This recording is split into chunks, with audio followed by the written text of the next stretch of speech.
अगला नंबर अब क्यूबा का है। क्यूबा में बहुत ज्यादा गड़बड़ है। ये देश अब फेल होने जा रहा है, इसलिए अगला नंबर क्यूबा का है। इस ऐलान के साथ ही प्रेसिडेंट ट्रंप ने अपना अगला टारगेट फिक्स कर दिया और वो है उत्तरी कैरेबियन सागर में बसा क्यूबा। वेनेजुला और ईरान में सैन्य कार्रवाई के बाद ट्रंप किसी भी वक्त क्यूबा पर हमला कर सकते हैं। हैरानी की बात यह है कि क्यूबा पर हमले की खबरों को कोई न्यूज एजेंसी नहीं बल्कि खुद ट्रंप ही हवा दे रहे हैं, वो भी खुलेआम। अगला नंबर क्यूबा का है। क्यूबा में बहुत ज्यादा गड़बड़ है। थोड़े ही समय में ये देश फेल होने जा रहा है, इसलिए अगला नंबर क्यूबा का है। हमले के बाद हमारी सेना अच्छे क्यूबन अमेरिकन की मदद के लिए वहां मौजूद रहेगी। साल 2026 की शुरुआत में ऑपरेशन मादुरो के सफल होने के बाद ट्रंप ने 28 फरवरी को ईरान पर हमला बोला था। अभी भी ईरान से युद्ध जारी है। खलीफा के ट्रैप में अभी भी ट्रंप पूरी तरह फंसे हुए। बावजूद इसके ट्रंप ने अगले टारगेट या कहे अगले युद्ध की घोषणा कर दी। ऐसे में सवाल यह है कि क्या डबल फ्रंट पर अमेरिका एक साथ जंग लड़ सकता है? क्या ईरान की तरह क्यूबा भी जबरदस्त पलटवार कर सकता है?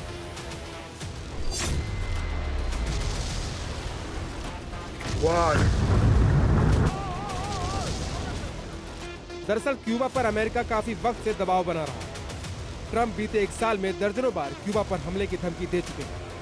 जनवरी में तो ट्रंप ने क्यूबा को हो रही तेल सप्लाई को लगभग रोक दिया। दूसरे देशों को भी तेल सप्लाई न करने की वार्निंग दी। ऐसे में अब क्यूबा में अमेरिकी प्रतिबंधों का असर दिखने लगा है। क्यूबा में बिजली कटौती के चलते ब्लैकआउट, दवाइयों के साथ खाने पीने की समस्या बढ़ रही है। क्यूबा पर वित्तीय लेन देन की भी पाबंदी लगी। ऐसे हालात में क्यूबा सरकार पर दबाव बढ़ गया है।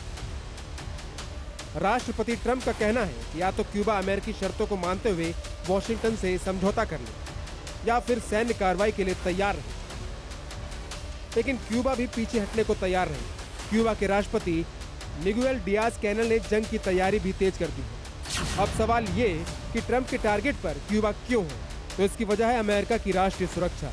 दरअसल रूस और चीन की क्यूबा से नजदीकियां भी अमेरिका को अखरती हैं और मौजूदा वक्त में भी जहां ट्रंप क्यूबा को प्रतिबंध लगाकर घुटनों पर लाना चाहते हैं, तो वहीं अब क्यूबा की मदद के लिए भी रूस उतर चुका है। क्यूबा की मदद के लिए रूस ने एक बड़ा तेल टैंकर भेजा। रूसी झंडे वाले टैंकर में करीब 7,30,000 बैरल कच्चा तेल भरा, जो कि क्यूबा में मांताजास बंदरगाह पर खाली हुआ। अमेरिका चाहकर भी इस ऑयल टैंकर को रोक नहीं पा रहा, क्योंकि ये टैंकर रूस का है। ऐसे में आशंका जताई जा रही कि अगर क्यूबा के समर्थन में रूस खड़ा हुआ तो हालात ठीक वैसे ही होंगे जैसे साल 1962 में बने थे।